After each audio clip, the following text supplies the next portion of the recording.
Hello दोस्तों, हंस online classes में आप सभी का स्वागत है। अब आपके पास बारंबारता सारणी दिया जाता है और कहा जाता है निम्नलिखित बारंबारता सारणी का विचलन विधि द्वारा समांतर माध्य ज्ञात कीजिए। जब आपसे विचलन विधि पूछा जाएगा तो कुछ इस प्रकार से लगेगा। अभी तक जो सीखे वो सीखे कि समांतर माध्य 12x बराबर सिग्मा fx अपान सिग्मा डी सिग्मा एफ, ये आप सीखे हैं। तो ध्यान दीजिए, सिग्मा जो fx हम सारणी पहले कितना बनाते थे, कितना कॉलम 1 2 3 और 4, यहां पर लिखते थे fx। क्या लिखते थे? fx, यानी मध्यमान पद और बारंबारता का गुणा लिखते थे यहां पर और उसको ऐड कर लेते थे। अब क्या करना है, उसी के स्थान पर fx के स्थान पर d को ले लेना है और यहां fx वाला कॉलम थोड़ा सा खिसकता इधर आ जाएगा और f इंटू डी हो जाएगा। क्या हुआ है, आपको जो कॉलम ऐसे बनाते थे सेम ऐसे बनाना है। ये गलती नहीं करना है कि कहीं कहीं गलतियां ये होती हैं कि जैसे बुकों में या अलग जगहों पर दे दिया जाता है बारंबारता पहले लिख लेते हैं, यानी जैसे सारणी दी होती है वैसे उतार लेते हैं, फिर मध्यमान पद यहां पर लिखते हैं और उसके बाद में फिर गुणा इसका और यहां से होता है और गलतियां हो जाती हैं स्टूडेंट से कि इसका कहीं कहीं गलती करके ध्यान तो होता है कि यहां पर हमें f इंटू डी को गुणा करना है, लेकिन गलतियां क्या कर देते हैं, अगर f को आगे ले लेते हैं x को पीछे ले लेते हैं तो ये गलतियां हो जाती हैं क्योंकि हमें f और d को गुणा करना है।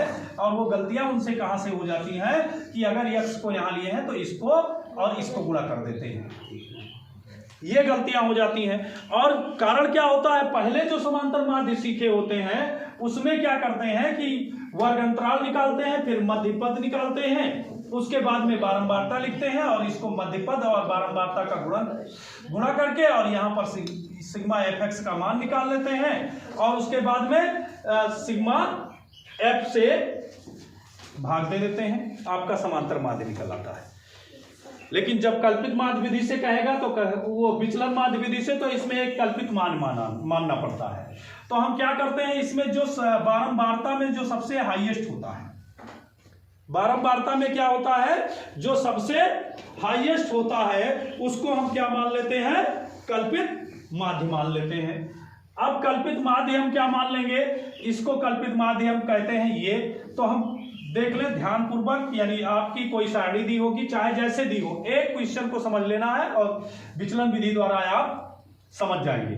देखें वर्ग अंतराल, तो ये निकालना जानते हैं, मध्यमान पद या मध्य पद f5 दोनों को ऐड करके 2 से भाग दे देते हैं, इस प्रकार से ये आ गया। यहां पर आप लोग लिखते थे अभी तक योग और x को हमें ऐड नहीं करना होता है, फिर हम ऐड किसको करते हैं, सिग्मा f को। ये हमारा कितना हो जाता है, टोटल ऐड करेंगे 25 10 8 12 और 15, तो टोटल हमारा कितना आता है, 60 आता है। कितना आता है, 60 आता है। उसके बाद में ये कैसे निकालते हैं, क्योंकि दिया गया है x माइनस a, तो हम कल्पित माध्य कितना मान लेते हैं, 25 मान लेते हैं। जो कल्पित माध्य होता है यानी a इक्वल टू कितना, 25 मान लिए। अब a इक्वल टू 25 मान लिए तो देखें 25 हमारा क्लियर हो गया। अब देखें 25 को हम घटाते हैं, चलो 25 में से कल्पित माध्य हमने कितना माना, 25 माना। अब 25 में से क्या करते हैं, 25 में से 5 को घटा देते, वो इसको अलग लिख लेते हैं। जैसे मान लीजिए कभी भूल जाएंगे आप लोग, ऐसे लिखेंगे 5 और देखें x में से किसको घटाना, a को। हमने a बराबर कितना माना, 25, तो -25।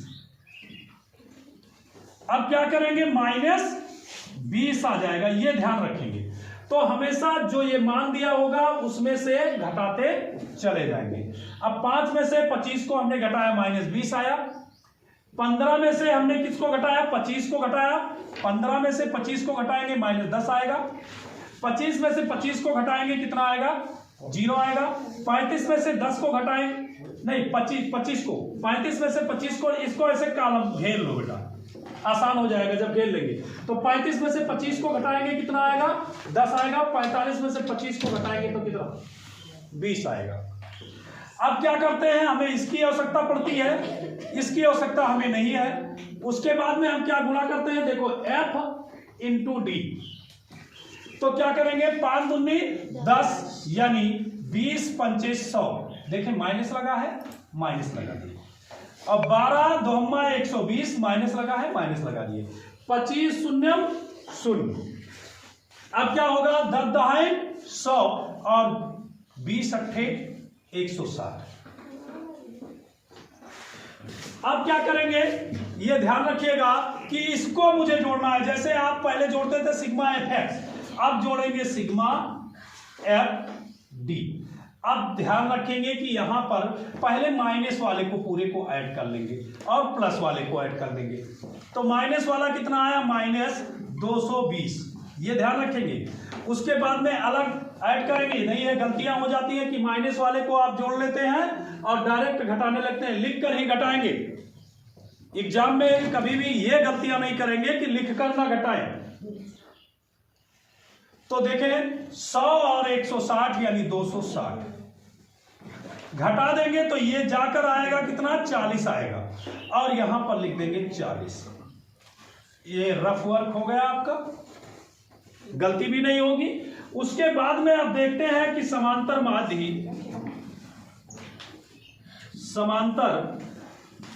माध्य बराबर, पहले आप लिखते थे,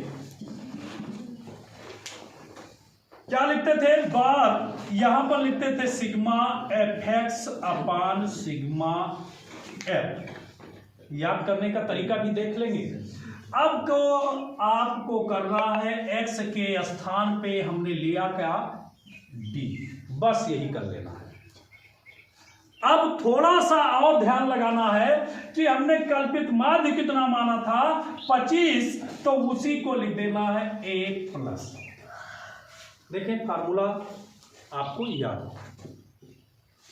रटने से फार्मूला आता नहीं है। अब हमने ये को लिख लिया और उसके बाद में अब क्या करेंगे, समांतर माध्य बराबर ए कितना माना है हमने, 25 माना है और प्लस इसका मान कितना आया, 40।